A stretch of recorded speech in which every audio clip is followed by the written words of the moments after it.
Yo creo que van a quedar entubados los dos mañana o pasado. Y ninguno de los dos vacunados. El señor de 77 años, ¿por qué no se ha vacunado? Dicen los hijos, porque es que estamos esperando autorización del médico de cabecera. Digo, ha pasado año y medio de pandemia y desde enero se está vacunando a la gente. ¿Cómo es posible que su papá no está vacunado todavía? No entiendo eso. Y el otro dice que no, que él no estaba de acuerdo con las vacunas. O sea que los casos que estamos viendo en hospital, casos moderados y casos severos, la mayoría son pacientes no vacunados. Espero que todos ustedes ya estén vacunados, ¿eh? Y hoy la corredera de nuevo con esos dos pacientes. Ok, vamos a hablar de ERAS y el segundo tema es de nutrición en cirugía, que está muy pegado con el tema de ERAS. ¿Se ve bien la imagen ahí? Sí, doctor. Ok, esa imagen representa o resume todo lo que significa el protocolo ERAS. Un paciente operado ayer de una cirugía mayor y al día siguiente, o sea, hoy, sentado fuera de la cama en una silla, comiendo por boca, sin venoclisis, sin dolor, comiendo lo que quiere de acuerdo a su enfermedad, sin sonda Foley, sin drenaje nasogástrico, o sea, casi al 100% recuperado de la cirugía mayor que se hizo ayer. Eso es lo que busca ERAS. Hay que aclarar que a no todos los pacientes van a estar así, porque dependen de la severidad de la enfermedad que llevó a la cirugía, de lo avanzado que estaba esa enfermedad, de que no hubiera complicaciones en la cirugía, etcétera, etcétera, y una lista de situaciones que impiden que al 100% de los pacientes de cirugías mayores al día siguiente estén como este paciente. O sea que no todos los pacientes van a poder estar así al día siguiente.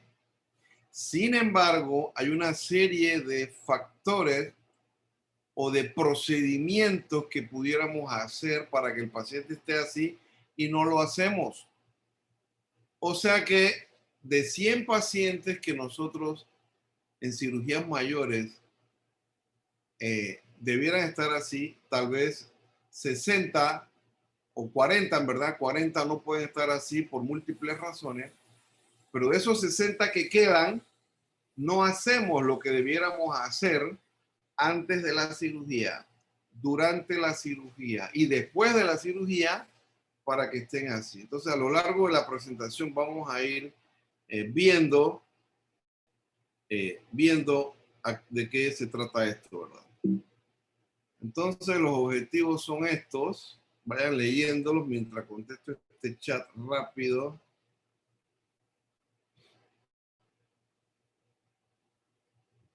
Cuando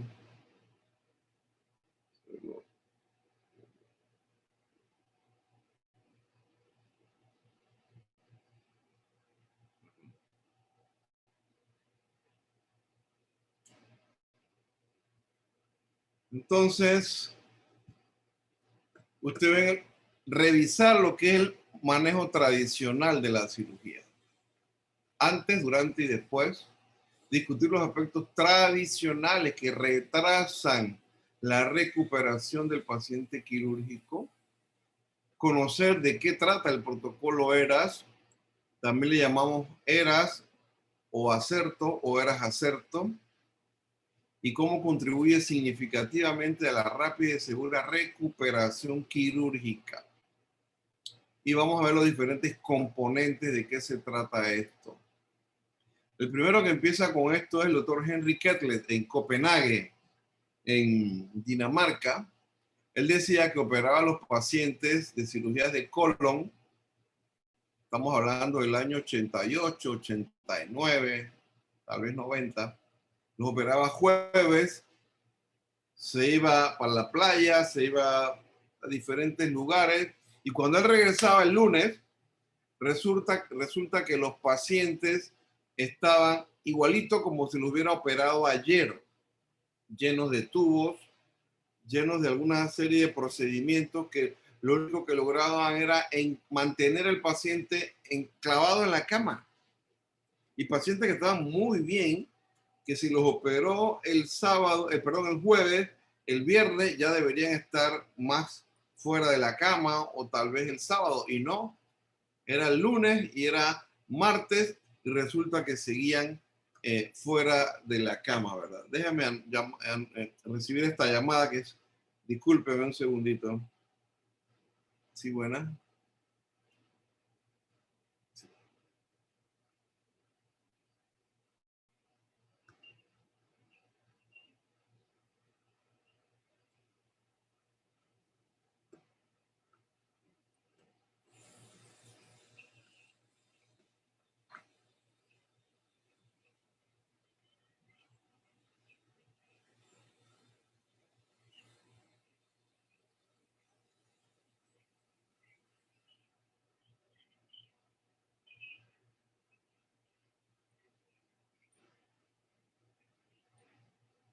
Ahora el paciente ya está recibiéndolo,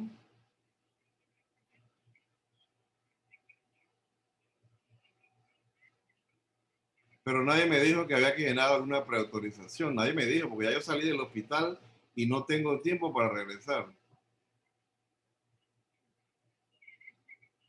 Ok, listo, pues. Ok. Es que no sé por qué los llamaron, no sé por qué los llamaron. Ok, ok, ok. Ujú. Ok, gracias, pues. Ok. Seguros y seguros y problemas de seguros. Esto va a ser llamadera todo el día por esos pacientes. ¿Me escuchan? Yo se la escucho, Sí, doctor. doctor. Miren las situaciones de manejo usual de cirugías mayores que retrasan la recuperación del paciente. Esto que ustedes leen aquí en azul son procedimientos que se vienen haciendo de rutina, pero no tienen ninguna justificación de que se hagan de rutina a menos que haya una indicación. Entonces, hacerlos de rutina es lo que retrasa la recuperación de los pacientes. Otra imagen más de un paciente que si se le aplica ERAS, el protocolo ERAS, al día siguiente debe estar así, sentado en cama, tal vez con algún medicamento epidural para el dolor, ¿ves? Pero la mayoría deben estar así. El punto es que en el manejo tradicional, en el posoperatorio, el cirujano dice, bueno, hay que mantenerlos en nada por boca porque tiene náuseas, porque tiene vómito, para proteger la anastomosis intestinal, o porque tiene ilio posoperatorio, y mejor que no coma, que no coma, que no coma, que no coma, y van 4 días que no come por vía oral, y tampoco nutrición enteral, y tampoco nutrición parenteral, y eso lo único que hace o que logra es retrasar la cirugía. Durante mucho tiempo el médico no tenía interés en cuánto cuestan los tratamientos médicos, pero de hace, yo diría que 5 años para acá aproximadamente, el médico tiene que saber cuánto cuesta cada cosa que él ordena, cada tratamiento que ordena médico o algún procedimiento, y más si se trata de medicina privada.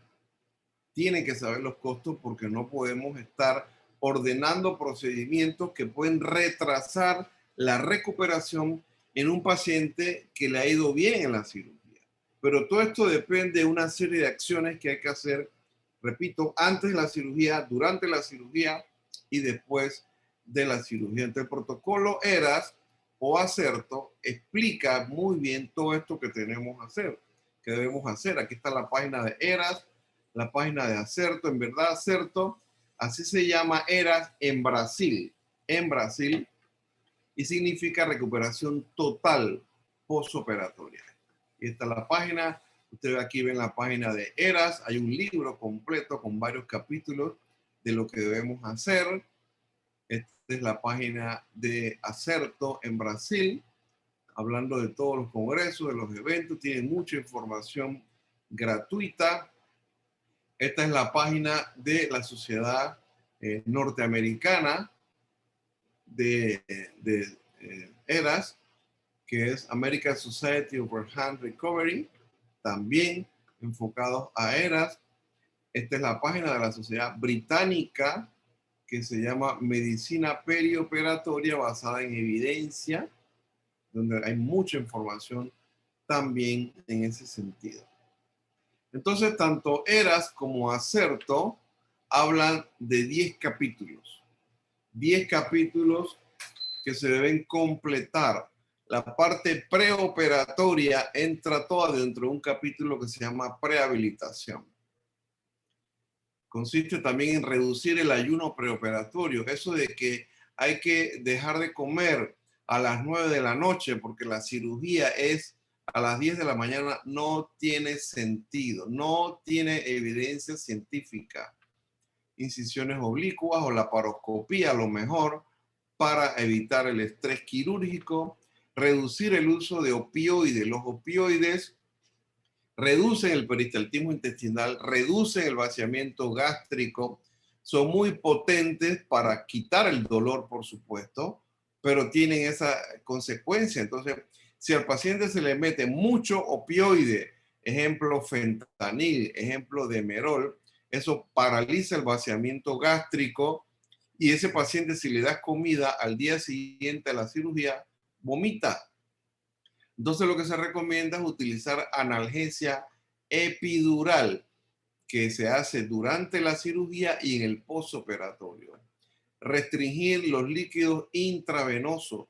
A veces se pasa demasiado líquido intravenoso durante la cirugía y ese exceso de líquido se acumula en varias partes del cuerpo, en el pulmón, en el tejido subcutáneo, llevando a edema tisular, se acumula también en el sitio quirúrgico, en la anastomosis quirúrgica, en la herida quirúrgica, en todo el tubo digestivo y por supuesto en el estómago. Eso paraliza el vaciamiento gástrico. Y si ese paciente con exceso de líquido durante la cirugía y en el postoperatorio le das comida, al día siguiente vomita, señores. Restringir la preparación de colon. Cirugías de colon, me acuerdo, al paciente había que ponerle enemas, medicamentos laxantes por boca para que evacuara y el paciente evacuara líquido claro. Me acuerdo muchas cirugías en mi residencia se omitieron porque el paciente el día de la cirugía de colon todavía evacuaba chocolatoso o tal vez pastoso y se omitía la cirugía hasta la semana siguiente. Eso ya no tiene sentido. No hay que hacer preparación de colon. Estamos en el mes de julio, en febrero, me acuerdo que me llamaron urgente, una paciente convulsionando el cuarto de urgencia Hospital Santa Fe. Cuando va a verla tenía un sodio en 120. ¿Pero por qué? Porque estaba en preparación con laxantes vía oral y enemas, porque tenía una cirugía de colon 4 días después. Entonces la señora convulsionando, esa fue la razón, queda en cuidados intensivos, CAT cerebral, etcétera, una serie de estudios para ver por qué era la convulsión. Lo más seguro que era sodio bajo, pero había que descartar otras razones.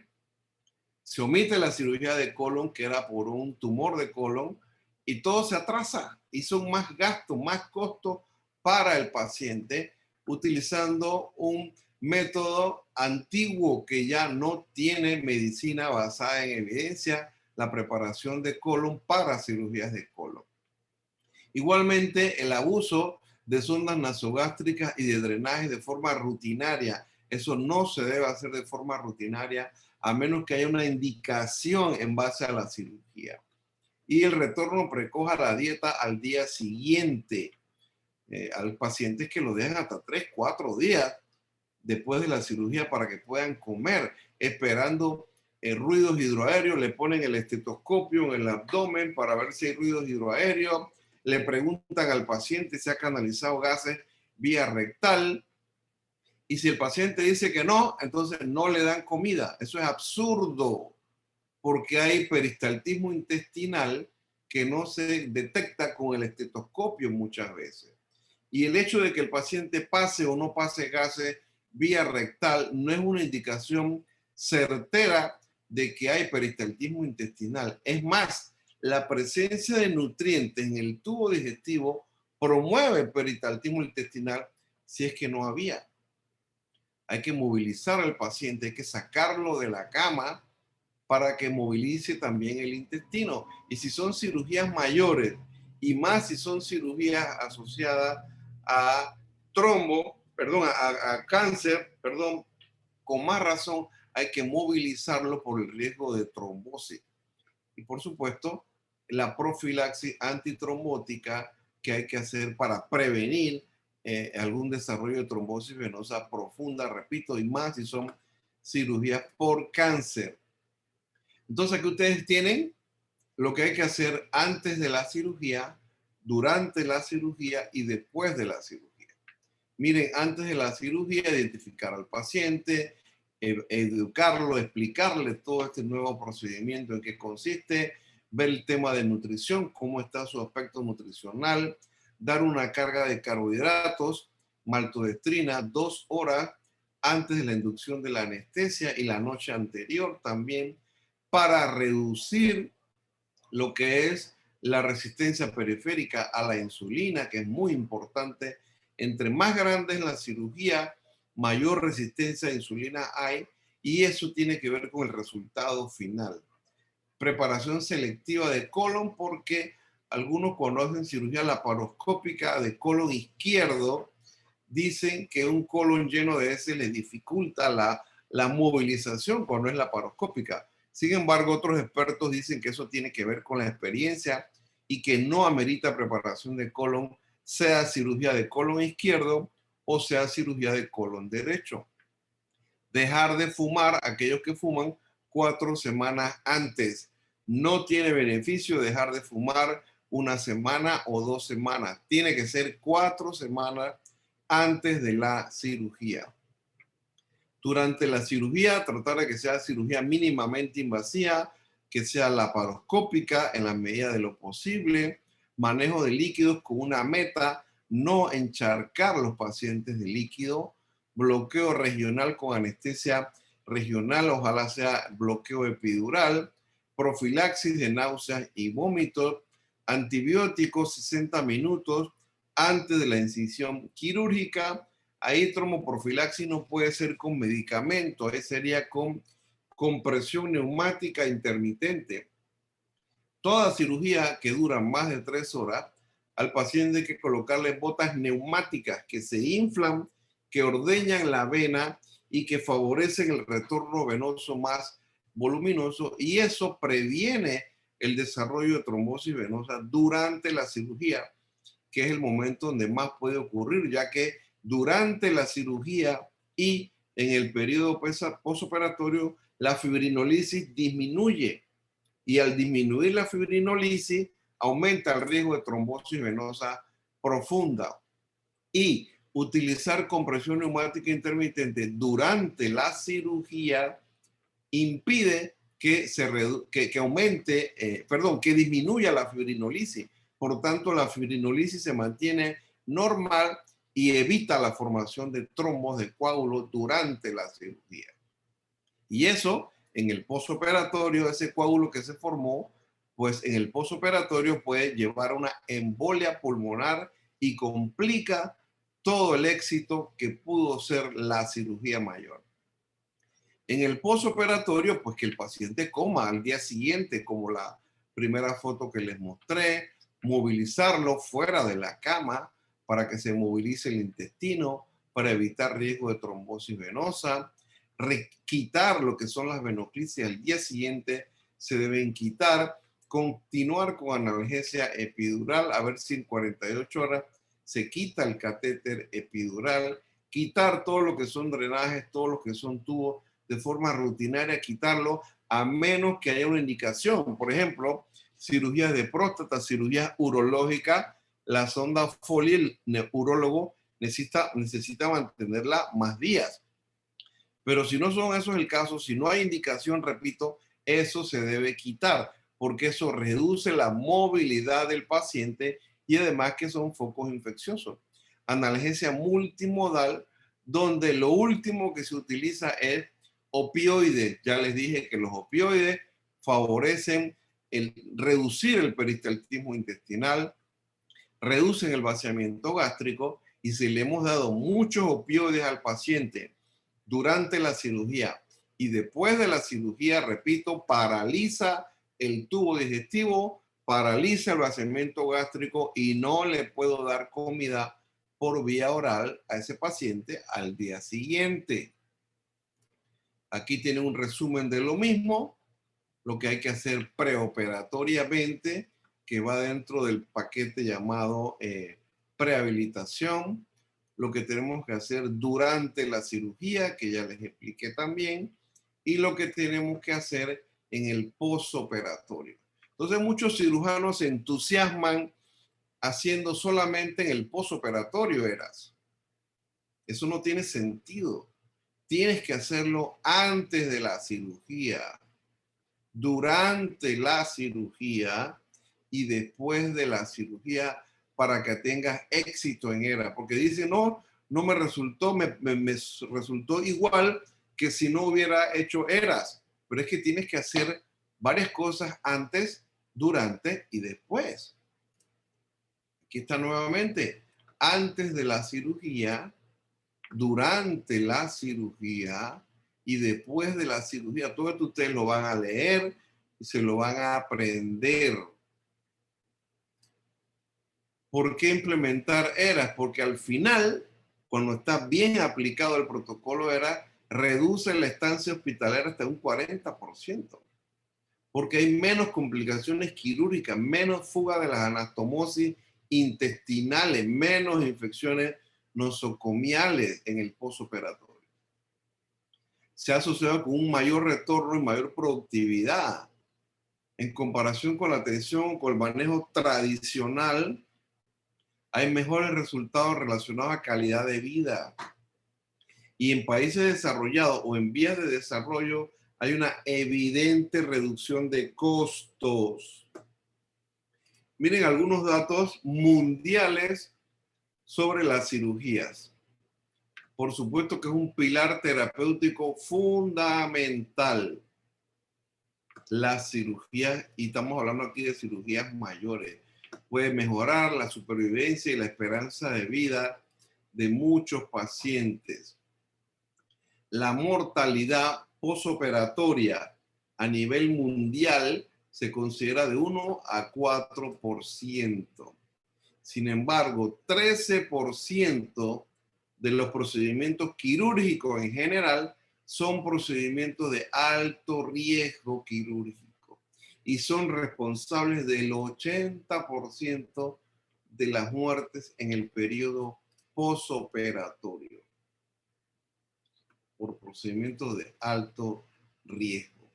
Entonces, bien, para el 2012, a nivel mundial, se hicieron casi 360 millones de cirugías. Bastante, ¿verdad? Lo que implicó desde el 2004 al 2012 un aumento del 38%. Y pues la esperanza en cuanto a vida, la esperanza de vida tiene una relación de 1.533 operaciones por cada 100.000 habitantes en el planeta. Y hay que tener claro que la población cada vez es más vieja. Hay personas cada vez más de mayor edad en diferentes países y más en los países desarrollados. Y esas personas por arriba de 65 años tienen 4 veces más necesidad de cirugía que población por debajo de 65 años.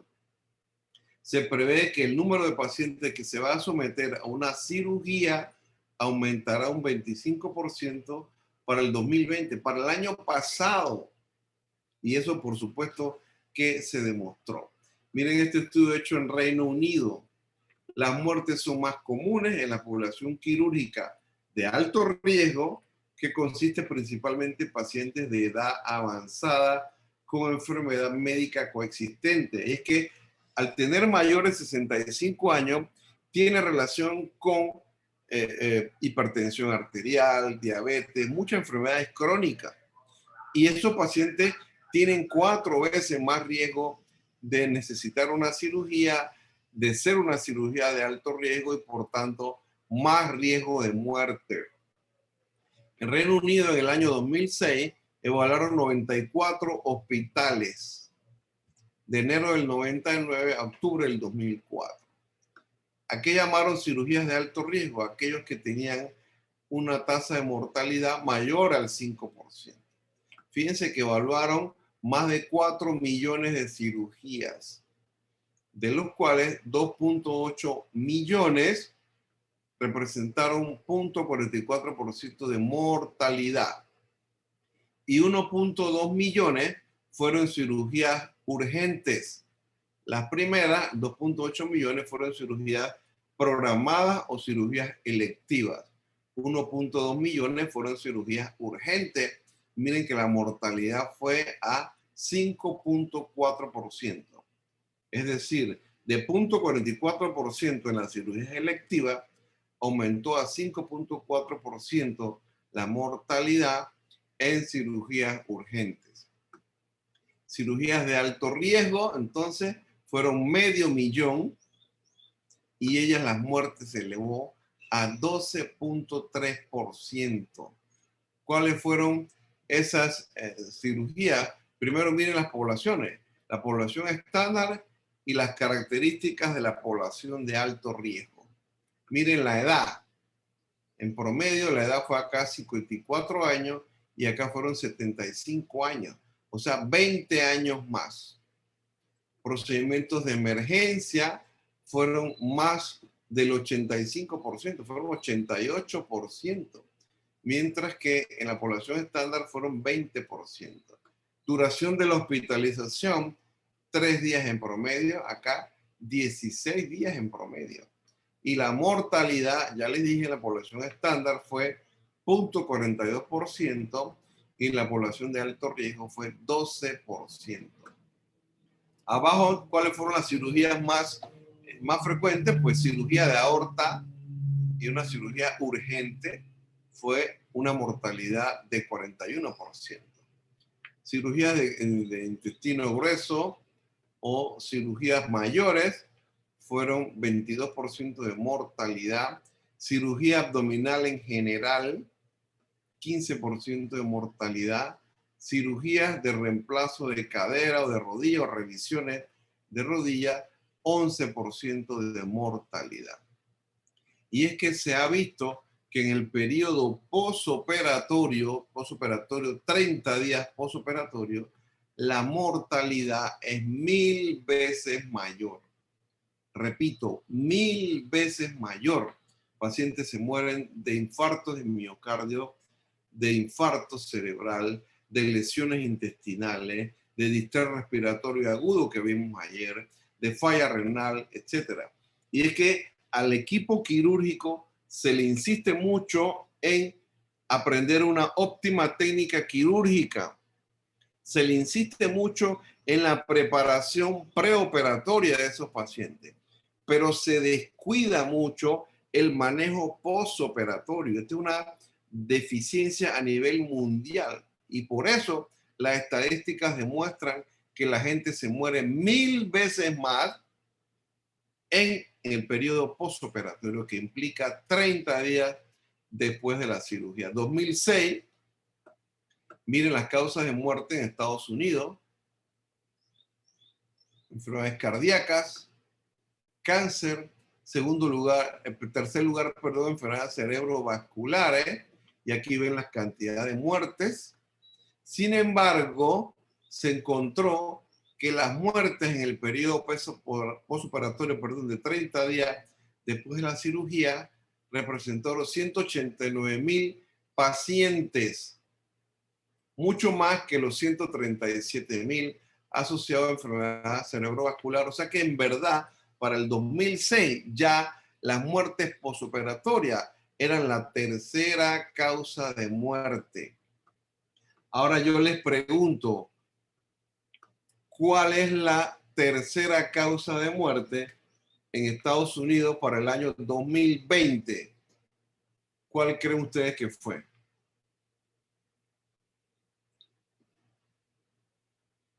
Vamos, yo sé que lo saben. COVID. Exactamente. COVID-19 fue la tercera causa de muerte en Estados Unidos para el año 2020. Miren aquí la comparación entre el manejo tradicional y el manejo en pacientes con eras acerto para una cirugía de colon. Miren el tema nutricional. No había interés suficiente por el tema nutricional antes de la cirugía. Acá hay que darle nutrición 30 días antes, esto hay que cambiarlo. Inmunonutrición de 7 a 10 días antes de la cirugía. Poca o ninguna explicación sobre el perioperatorio. Acá sí se le daba información sobre el perioperatorio, preparación de colon con enemas, con laxante. Acá ninguna preparación de colon, uso de sondas nasogástricas, uso de drenaje de rutina, acá no de manera rutinaria, ayuno hasta de 10 horas y si la cirugía se omite, el ayuno puede ser hasta 24 horas. Acá el ayuno es de 2 horas para líquido y se le da maltodextrina, que es un carbohidrato complejo, y se puede agregar glutamina también 2 horas antes de la cirugía. El inicio de la dieta en el postoperatorio puede irse hasta 4 días después de la cirugía. Acá la dieta es al día siguiente, vía oral o por sonda enteral, dependiendo de la situación clínica. Retiro de los líquidos intravenosos hasta una semana después de la cirugía. Acá no, acá es al día siguiente de la cirugía se quitan los líquidos intravenosos. Miren las complicaciones que puede tener una cirugía en un paciente malnutrido y más si son pacientes oncológicos. Toda una serie de complicaciones que ustedes se van a aprender y que al final implica mayores costos y más mortalidad. Fíjense, 2 de cada 3 pacientes que van a cirugía gastrointestinal están malnutridos al momento de la cirugía y eso implica 3 veces más riesgo de complicaciones y 5 veces más mortalidad. Que 1 de cada 5 hospitales en verdad tiene procedimientos validados, es decir, con protocolo ERAS, para lograr o tratar de garantizar un mejor resultado quirúrgico. Que 3 de cada 4 cirujanos creen que la nutrición perioperatoria puede reducir complicaciones. Y que por cada dólar invertido hay un ahorro de $52 en complicaciones. Cada dólar invertido en nutrición como preparación para la cirugía. Aún así, 1 de cada 5 pacientes recibe nutrición preoperatoria antes de la cirugía. Muy triste, ¿no? Este es un círculo vicioso que habrá que ver en cada hospital y cada uno de los cirujanos cómo se comporta, cuál es su mentalidad con respecto al tema del protocolo ERA. Miren, prehabilitación. Prehabilitación fue ideado como un programa de preparación quirúrgica para pacientes oncológicos. Lo primero era mejorar la capacidad funcional de los pacientes. Cuando la persona va envejeciendo por arriba de los 65 años, su capacidad funcional se deteriora mucho, cardiopulmonar, y eso se hace un screening, una evaluación y se prepara al paciente para ejercicio físico de acuerdo a su capacidad para mejorar el umbral anaeróbico, eso lo veremos más adelante, mejorar su capacidad funcional y que entre mejor entrenado a esa cirugía mayor. Lo segundo es el tema nutricional. Deben recibir óptimo aporte proteico, mínimo 1.5 gramos kilo día, 30 días antes de la cirugía y recibir inmunonutrición de 7 a 10 días antes de la cirugía. Y el tercer aspecto es la parte psicológica, la parte psiquiátrica, ¿verdad? A un paciente que usted le dice que hay que operarlo porque tiene cáncer, ese paciente se le viene el mundo encima, se deprime, llora, piensa que se va a morir. Entonces necesita mucho apoyo psicológico para poder cumplir los pasos anteriores y, por supuesto, dejar de fumar. Entonces estos tres, el rojo, el azul y el verde, según prehabilitación, según estos autores, 1 más 1 más 1 no es 3, es 4, porque los resultados que ellos obtenían fueron muy superior a una simple suma aritmética de 1 más 1 más 1, ¿verdad? Entonces, a medida que la población, pues, o el paciente es más viejo, es mayor en edad, sufre una deficiencia, sufre una fragilidad funcional y eso se llama homeostenosis, en la cual la reserva fisiológica está muy disminuida y su capacidad para enfrentar una cirugía mayor está disminuida. Entonces, todo eso es parte del protocolo, era que hay que mejorarle al paciente antes de la cirugía para poder llevarlo a una cirugía mayor. Miren, esta publicación es el 2003 y decía en esta gráfica de cuadrados negros que representa a los pacientes de 65 años o más, que para el año 2020 la mitad de la población mundial y en Estados Unidos iban a ser mayores de 65 años, pero vean la curva que sigue subiendo. Y cuando lleguemos al año 2030, probablemente el 65 o el 70% de la población mundial sean mayores de 65 años y tienen mucha relación con comorbilidades. Y acuérdense que esa población tiene 4 veces más necesidad de intervención quirúrgica que los que están por debajo de 65 años. Ustedes ven aquí la línea roja que indica sobre la reserva fisiológica la necesidad de utilizar su reserva fisiológica a medida que envejecemos de izquierda a derecha en la gráfica. Y en azul tenemos lo que es el límite fisiológico. Si nosotros superamos el límite fisiológico en un ejercicio físico, en una cirugía, en lo que hagamos, esto tiene consecuencias negativas. Esto implica un daño fisiológico. Y si ustedes ven, este joven de 20 años sometido a una cirugía de colon, pues la necesidad de utilizar su reserva fisiológica es muy poco. Pero este señor que tal vez tiene 80 años y también es sometido a una cirugía de colon, el estrés es el mismo y la necesidad de utilizar su reserva fisiológica es mayor. Y ahora sí puede superar el límite fisiológico y puede implicar un daño orgánico con complicaciones severas en el postoperatorio.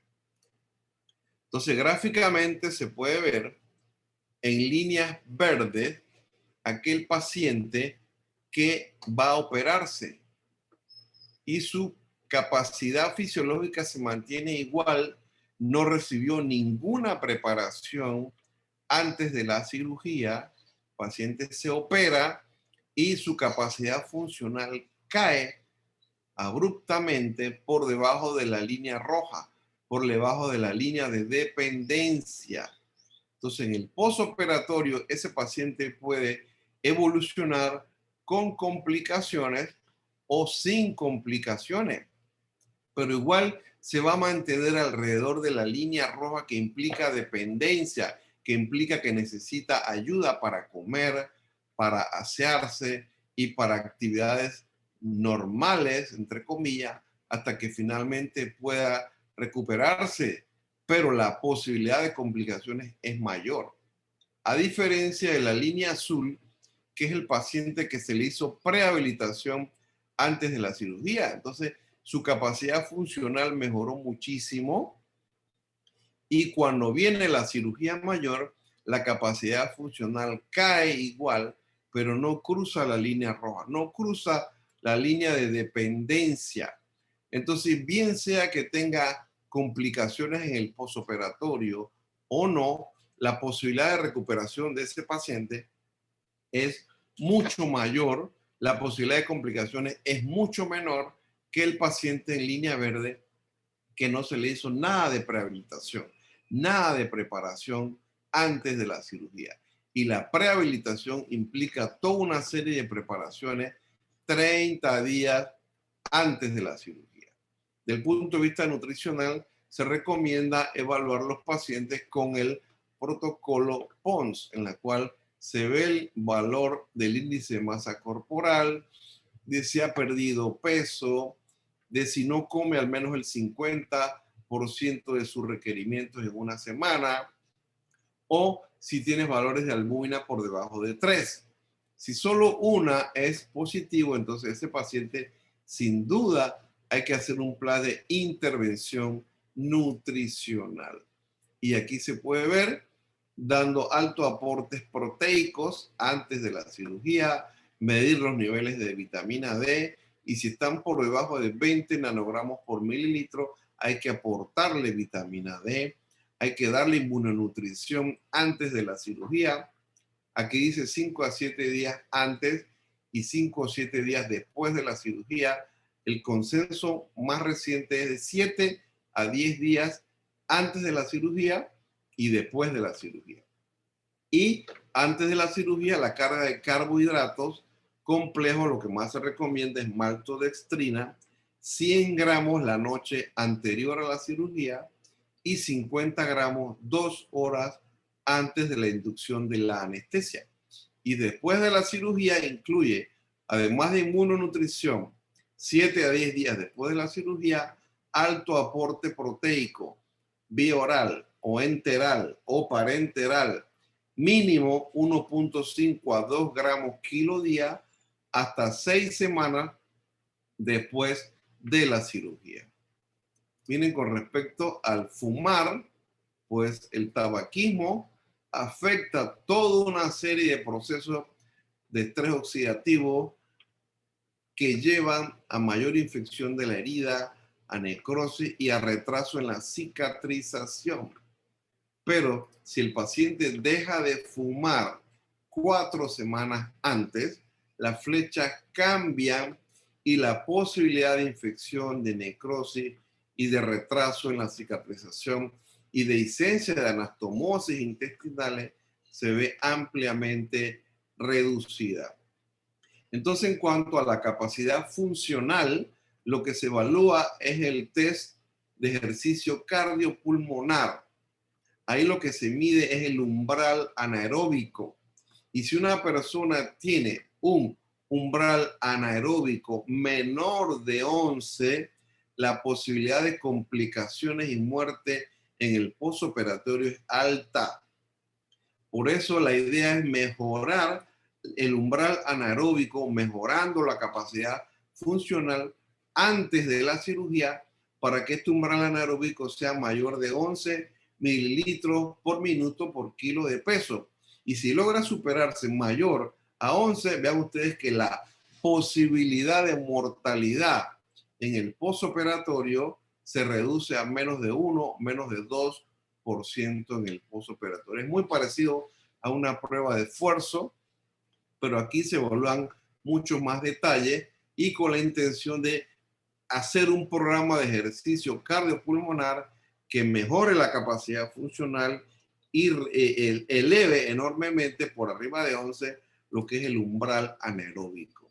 Y en muchas publicaciones de hace más de 5 años, enfatizando la importancia del programa de prehabilitación antes de la cirugía. Por ejemplo, en Barcelona han encontrado que con este programa logran una reducción de complicaciones postoperatorias de más o menos un 50%. ya que toda la parte quirúrgica se habilita, se prepara para preparar estos pacientes. En sótanos de algunos hospitales se han instalado gimnasios para que después de la prueba de ver, en medir el umbral anaeróbico, esos pacientes entran en un programa de entrenamiento cardiopulmonar bien orientado, bien supervisado para que no haya problema y el paciente mejore su umbral anaeróbico. Después, si quiere, puede contratar entrenadores privados que están preparados y capacitados en qué puede hacer ese paciente con la intención de hacerles prehabilitación y mejorar su capacidad funcional. Al final, usted tiene que aquellos pacientes que se les hizo prehabilitación en el preoperatorio pueden ser extubados más rápido, salen de cuidados intensivos más rápido del hospital y al final tienen mejor resultado como el Barcelona. Pero si no le haces prehabilitación, entonces la posibilidad de complicaciones sigue la línea roja, son mayores y tal vez les va mal como al Real Madrid y a Sergio Ramos, que ya ustedes saben que no está en el Real Madrid, ¿verdad?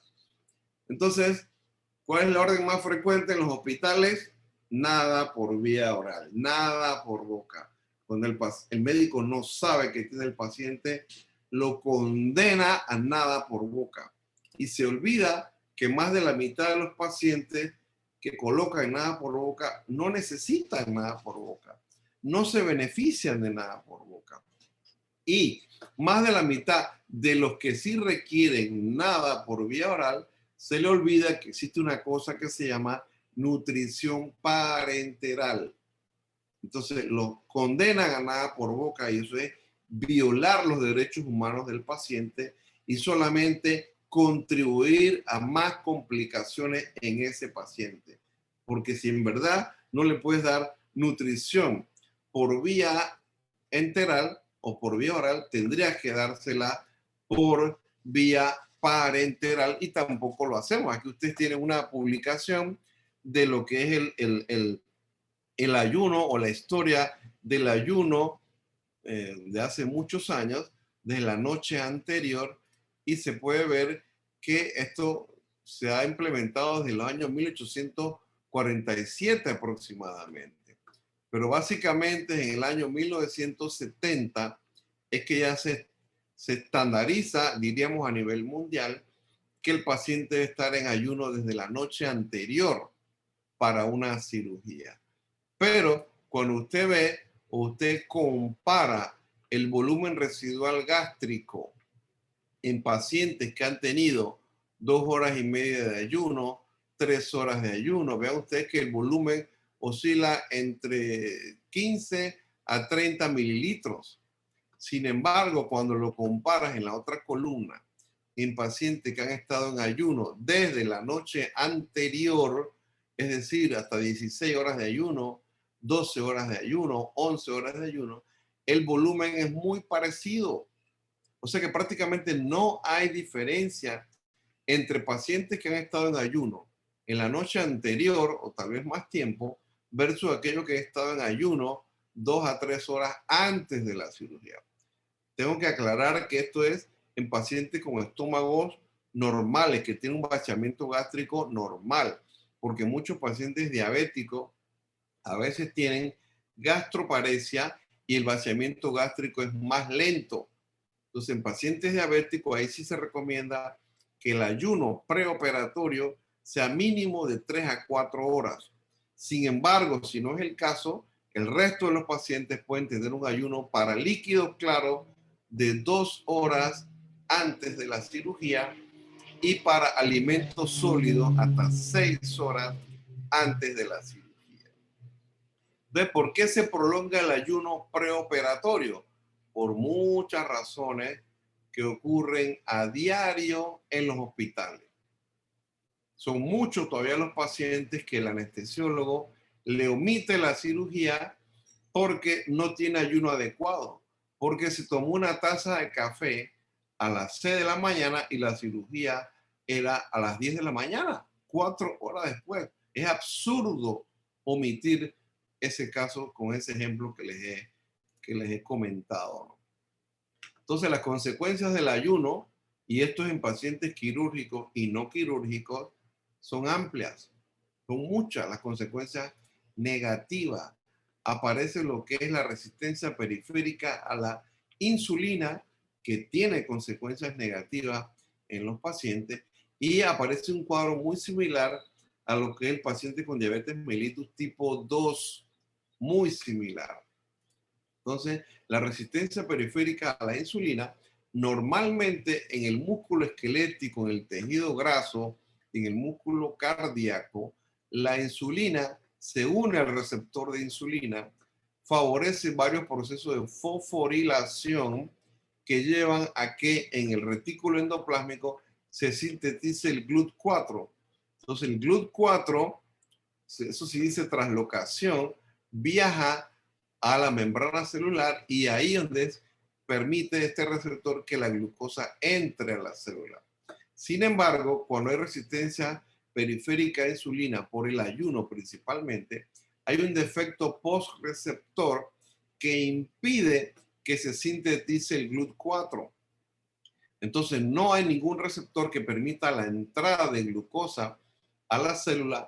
Hay hiperglucemia. La célula sigue enviando señales al hígado de que le falta azúcar, de que le falta glucosa.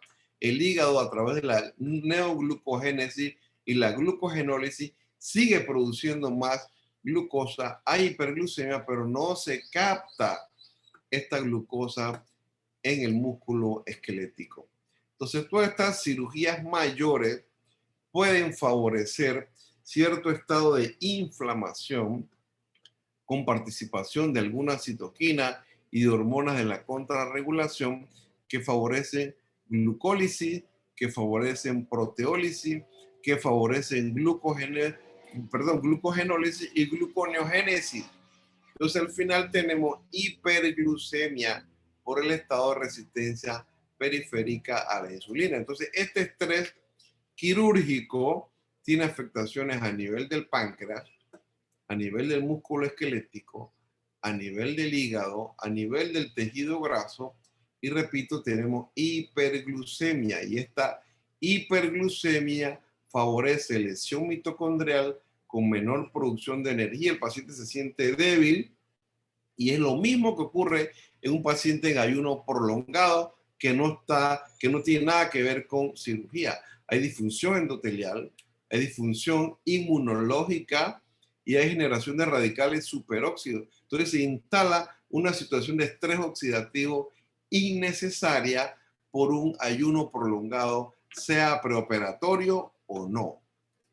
Aquí se ve más claro lo que es el receptor de insulina. Ahí se pega la insulina y ocurre la fosforilación, pero entonces se bloquea cuando hay resistencia a la insulina y no se sintetiza el GLUT4.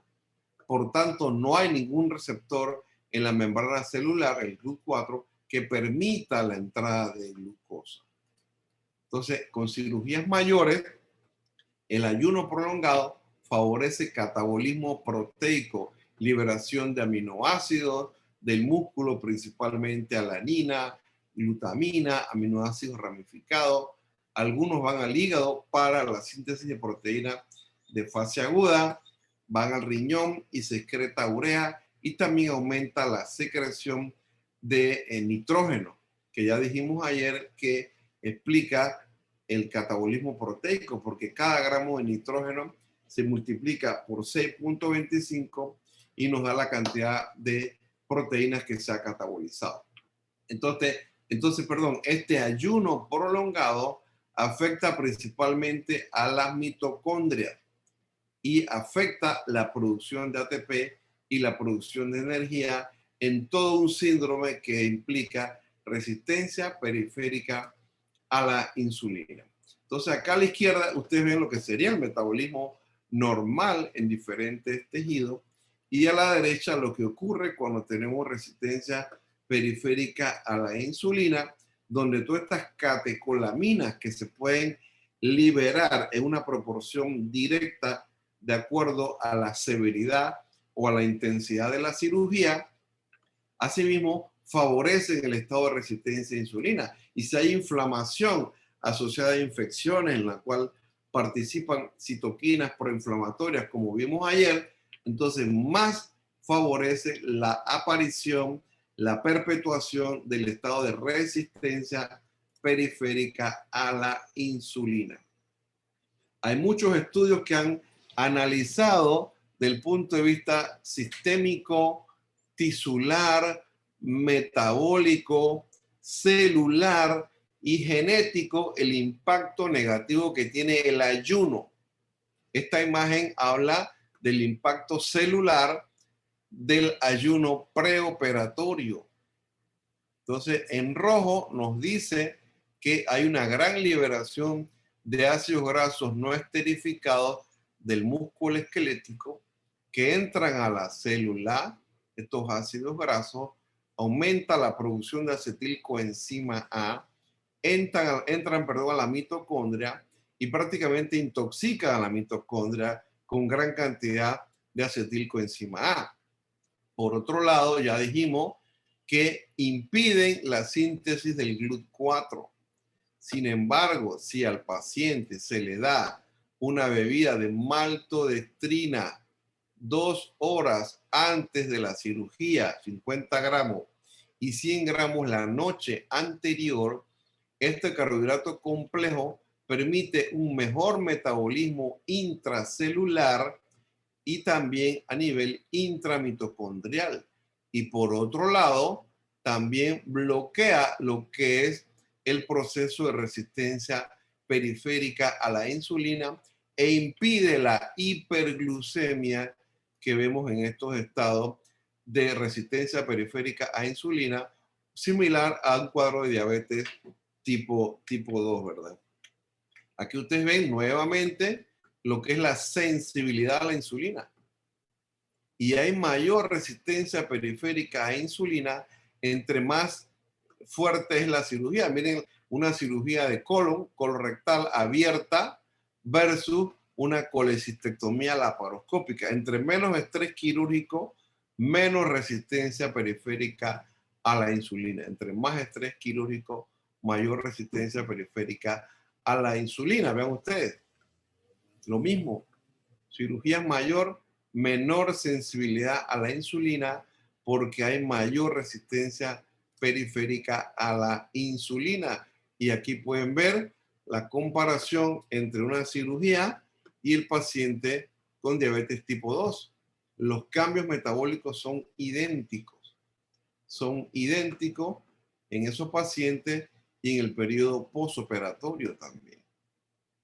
Entonces, ¿cómo es el vaciamiento gástrico de una persona que tiene un estómago normal? Pues si uno se toma un vaso de agua, a la hora prácticamente ya no hay nada en cámara gástrica. Alimento sólido, a las 3 horas en promedio, ya no hay nada en cámara gástrica, en estómagos normales, repito. ¿Qué son líquidos claros? Bueno, agua, café sin leche, té sin leche, jugo de fruta sin pulpa, té, todo eso el paciente lo puede tomar. Entonces el protocolo era por temas de seguridad, aumenta a 2 horas el ayuno para líquidos claros y aumenta al doble, a 6 horas para alimentos sólidos. Dilep Lobo hizo resonancia magnética nuclear para demostrar el vaciamiento gástrico como era en pacientes a los cuales les dio una bebida que tenía una osmolaridad intermedia entre líquidos claros y alimentos sólidos.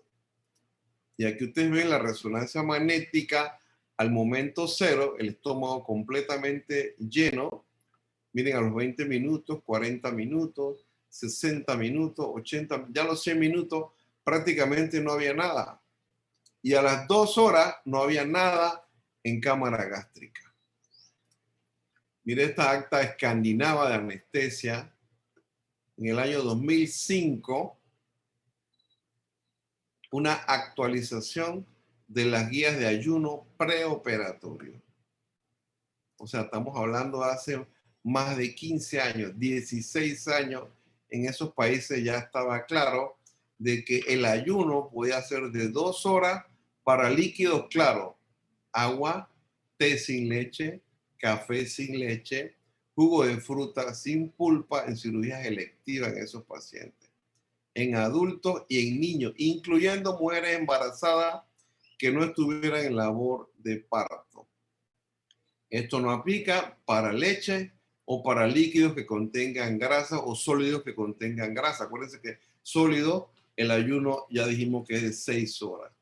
La colaboración Cochrane desde el año 2003 lo aceptó en adultos y desde el año 2005 para niños.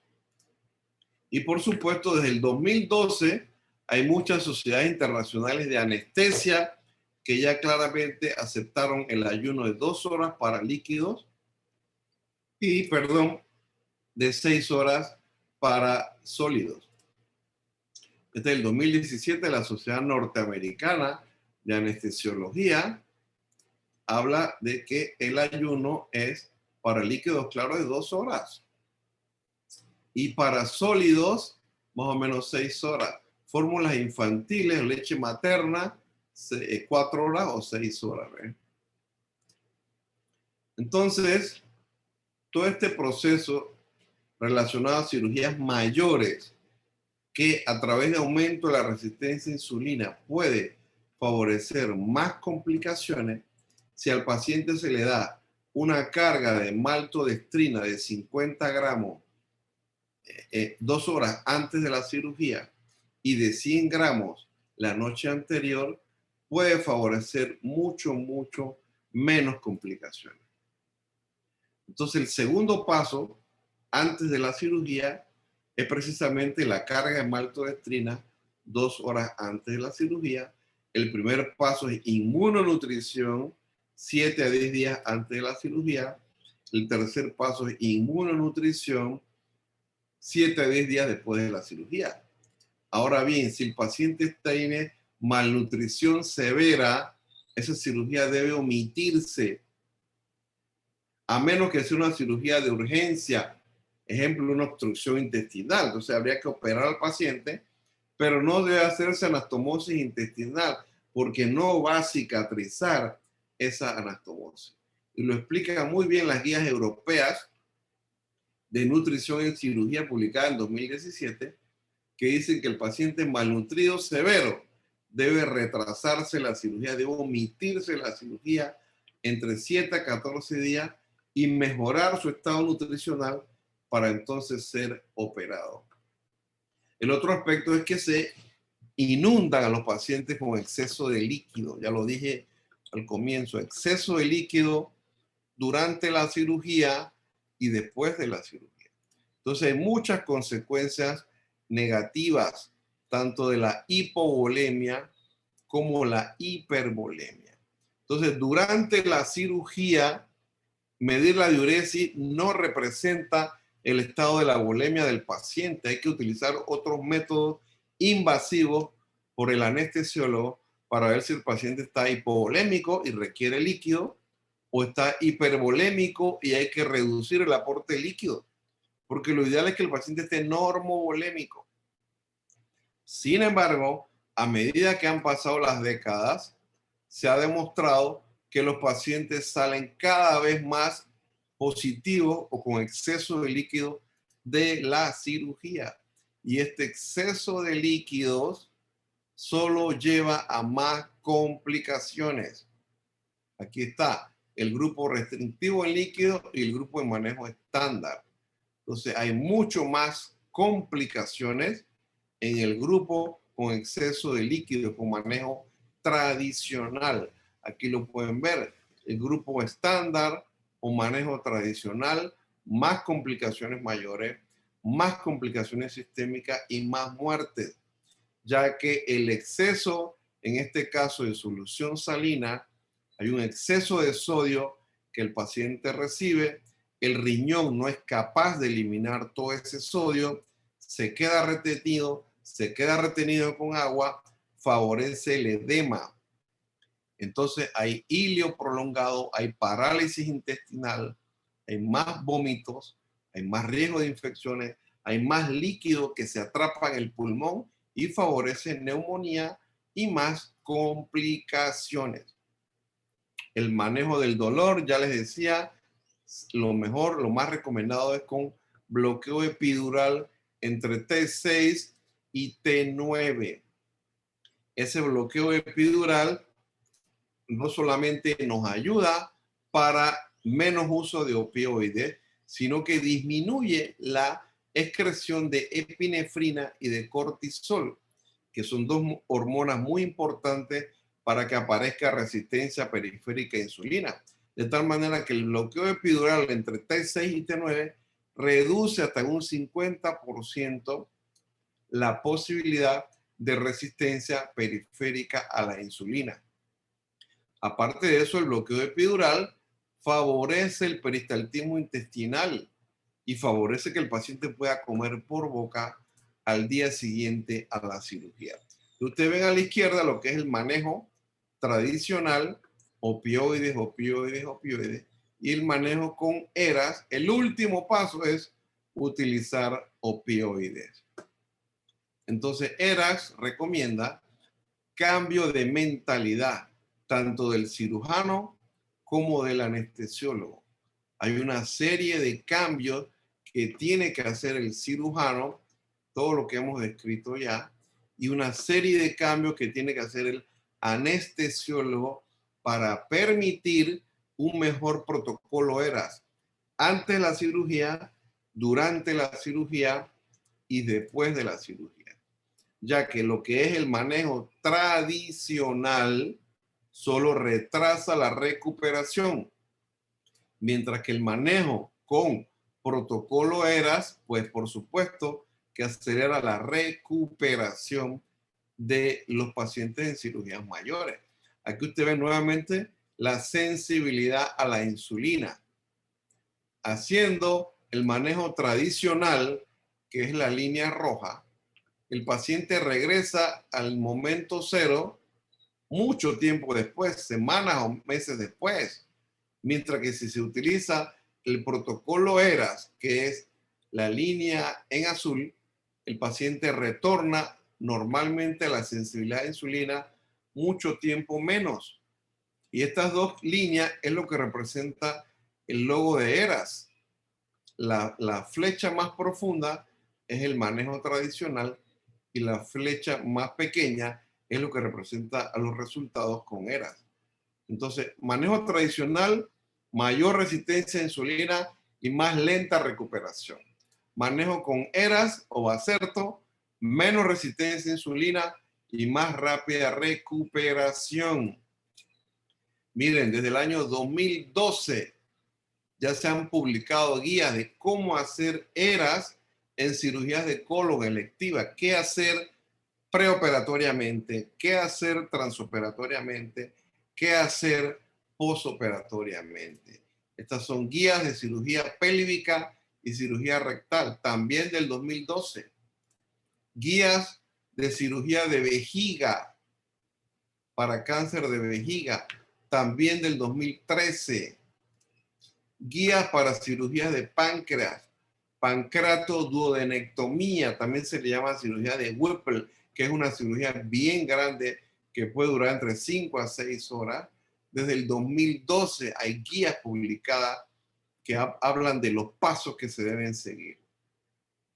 Entonces, ayuno de líquido 2 horas, líquidos claros, y ayuno de sólido debe ser 2 horas, permite una gran reducción de complicaciones quirúrgicas, reduce el tiempo de hospitalización y, por supuesto, reduce costos. Todo esto se empezó a hacer en cirugías de colon, se hace en cirugías de vesícula, de estómago, de duodeno, de páncreas, etcétera. Y no solamente cirugía general, ginecología, urología, ortopedia, neurocirugía, ya se está haciendo en trauma o cirugías de urgencia. En estos temas, pues no se podrá hacer la parte preoperatoria, pero sí se puede hacer la parte transoperatoria y la parte postoperatoria. Este es un metaanálisis del año 2017. Se evaluaron hasta ese momento las publicaciones que sumaban 2.000 pacientes manejados con ERAS en esa publicación y 2.000 manejados de manera tradicional. Y el grupo manejado con ERAS tuvo una reducción de neumonías de un 62%. El grupo manejado con ERAS tuvo una reducción de infecciones urinarias de casi un 60%. El grupo manejado con ERAS tuvo una reducción de infecciones del sitio quirúrgico o del área de un 25%. Tuvo una reducción de estancia hospitalaria de 1.11 días en promedio. Hay también publicaciones de ERAS en ginecología, fíjense. Para cesárea, para cirugía de cesárea, estas son del 2018. Estas son guías también para ginecología y oncológica. Estas son del 2016. Estas son del 2019. Cirugía colorectal, mucho más actualizada, donde hablan de todas las ventajas de los diferentes pasos antes de la admisión, antes de la cirugía, en el momento intraoperatorio, en el momento postoperatorio, todas las recomendaciones que hemos hablado. Entonces, básicamente, esto se trata de romper paradigmas, de romper barreras. Al comienzo la gente dice, bueno, si yo lo hago así y así me va bien, yo no tengo por qué cambiar. Pero es que lo puedes hacer mejor. El paciente se puede recuperar mejor y más rápido y menos costo. Toda una serie de ventajas. Este es el doctor Eduardo Aguilar de Brasil. Es el pionero del programa Acerto en Brasil. Tiene varios libros publicados desde el 2012. La segunda edición, 2016. La tercera edición. Y son varios capítulos, incluyendo pediatría. Ya tiene cómo implementar ERAS en pediatría, en cirugías de urgencia, en cirugías de trauma. Básicamente esto es cambiar lo que aprendió el cirujano en su entrenamiento como residente, igual el anestesiólogo. ERAS es cambiar, y el que no cambia se queda, lo deja el tren, como dice el doctor Mendoza, ¿no? A ver, esta obra, ¿cómo se llama? ¿Cómo se llama?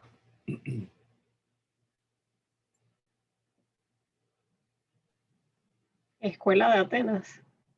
Ah, perfecto. ¿Y dónde está? ¿Dónde la encuentras?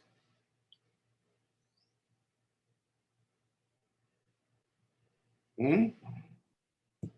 ¿Quién la pintó? Vamos, dígame, tiene que saber. El que Era Rafael Sanzio. Ajá, Rafael Sanzio. ¿En qué año? Ahí sí ya. ¿Dónde la encuentro? En el El Vaticano. Vaticano. Museo Vaticano. En el Museo Vaticano hay obras de más de 2000 años aproximadamente. Hay obras espectaculares. Eso fue 1510 aproximadamente.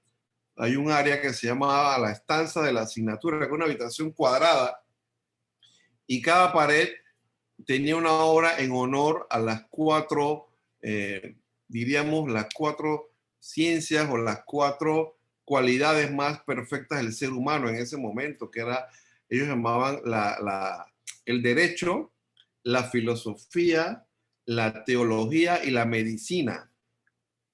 Entonces hacía falta un cuadro, una obra en honor a la filosofía. Entonces el Papa Julio II le pide a Rafael que pinte una obra en honor a la filosofía. Y estando en 1510, él prefiere utilizar imágenes de los sabios griegos. Y estamos en Roma, ¿eh? De los sabios griegos. Y, por ejemplo, en el centro coloca a Platón, pero este es el rostro de Leonardo da Vinci. Ya Leonardo era muy famoso en Florencia y en Roma, pero para él este es el rostro de Leonardo da Vinci representando a Platón, que señala el cielo, el idealismo. Yo quiero ir a Marte, por ejemplo. Y a su izquierda está Aristóteles, señalando la tierra. Hey, tienes que pisar tierra, tienes que ser realista, tienes que saber cuáles son tus verdaderas posibilidades. No cualquiera puede ir a Marte. Acá a la izquierda está Sócrates, que fue el maestro de todos ellos, incluyendo aquí de Alejandro Magno, que fue uno de los grandes generales militares de la historia. Esta chica que está aquí es Hipatía, pero en verdad el rostro es de Margarita Lupi, que era la novia de Rafael. Pero Hipatía fue una de las primeras mujeres matemáticas que sabía mucho de astronomía, de física, etcétera. Este es Pitágoras, que todo lo representaba en números. Por ejemplo, el cielo, la tierra, el frío, el calor, el sol, la lluvia, etcétera, etcétera. Este es Averroes, este es Diógenes, que era un ¿cómo les digo? Un poeta que desechaba lo que son las cosas usuales o las cosas cómodas de la sociedad, por decirlo de alguna forma. Se dice que vivía en un cubo, imagínense. Acá está, no se sabe si este es Arquimedes. Arquimedes porque tiene un compás, y cada uno de estos personajes pues representaba muchos sabios griegos. Y el cuadro estaba prácticamente terminado. Y el último que agrega Rafael en la obra es a este personaje que está aquí, que es el rostro de Miguel Ángel. Miguel Ángel acaba de terminar la Capilla Sixtina, pero ahí está representando a Heráclito de Efeso, que fue el último, repito, que apareció en la obra. ¿Y qué decía Heráclito de Efeso? Pues decía, nada es permanente excepto cambiar. Y eso es Eras, cambiar lo que yo hacía antes. Mejorar es cambiar, perfección es cambiar siempre. No es el más fuerte ni el más inteligente, sino aquel que más se adapta a los cambios. En la vida hay tres cosas que no vuelven atrás: la flecha lanzada, la palabra pronunciada y las oportunidades perdidas. Si a un paciente no le hacemos Eras, el que perdió la oportunidad no es el cirujano, no es el anestesiólogo, es el paciente. El paciente perdió la oportunidad o le negamos la oportunidad de haber recibido los beneficios del programa Eras. Entonces, a medida que la tecnología nos invade y nos mejora la calidad de vida, rápidamente nos vamos adaptando a la tecnología. Ninguno de ustedes tiene el mismo celular que tenía el año pasado. Todos cambian de celular a cada rato. Sin embargo, los cambios en medicina, a pesar que tienen medicina basada en la evidencia, van muy lentos a favor del paciente. Pasan 10 años y todavía no los aplicamos. Fíjense, nosotros hicimos el primer simposio de Eras en el 2013, hace 8 años. Vino Eduardo Aguilar de Brasil, vino Alberto Vicudo, que trabaja en Brasil también, vino Manuel Cadena y Arturo Vergara de la Fundación Santa Fe de Bogotá, vino Moreles Jesús Velázquez de Venezuela, que hacían mucho Eras. Hicimos todo un programa de Eras y no resultó, no hubo mucho entusiasmo de los cirujanos y de los anestesiólogos para implementarlo en sus hospitales. Esta es la presentación de las guías europeas de cirugía en el año 2016 en Copenhague, donde el autor principal decía, aquí el plan A es hacer Eras. Y salieron publicadas en Clinical Nutrition, insistiendo sobre el tema de que el paciente que está malnutrido severo hay que omitirle la cirugía y nutrirlo mejor de 7 a 14 días, a menos que sea una cirugía urgente.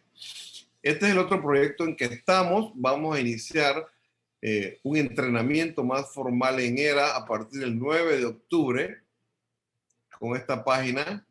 Esto está dirigido por él es cirujano y él es anestesiólogo de Argentina, donde se va a hacer un curso participan muchos de los autores iniciales de lo que es el protocolo ERAS, el doctor Henry Ketlet, que les mencioné. Esto está dirigido por Adrián Álvarez, él es cirujano y anestesiólogo, como les mencioné. Es un curso de casi 4 meses.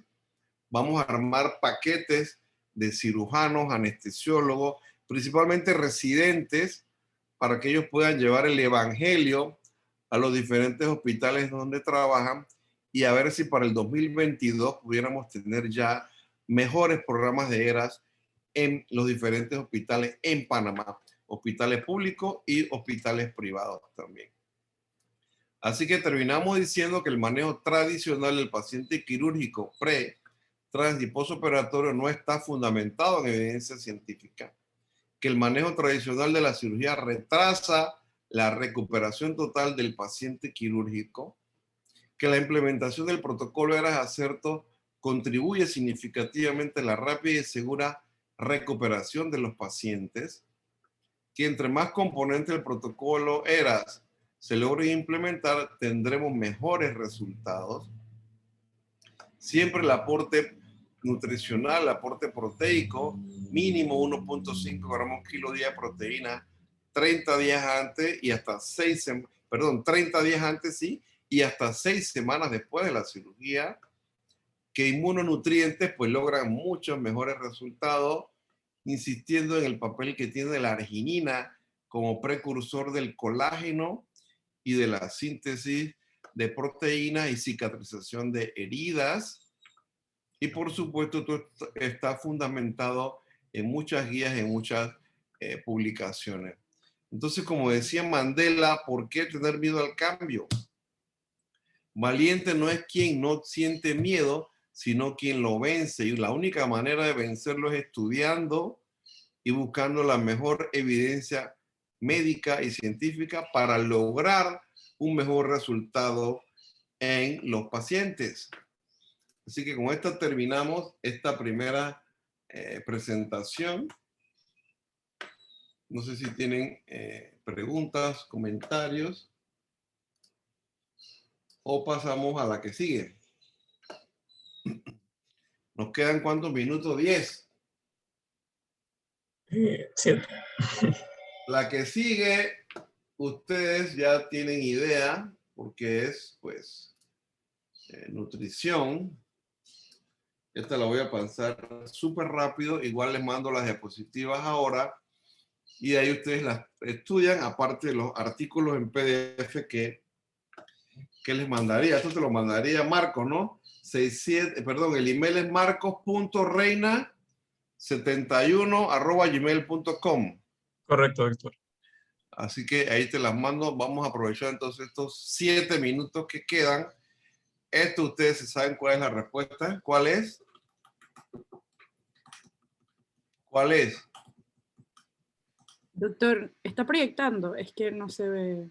Ah, ¿no se ve? No. No. Está... Es que, claro, así que no le di compartir pantalla. Ajá. ¿Ahora sí? Sí, ahora sí. Ok. No importa lo complejo que sea la cirugía, la única contraindicación para no nutrir a un paciente que esté en shock severo, en shock refractario. Esta es la que le estaba preguntando. ¿Cuál es la respuesta? Malnutrición.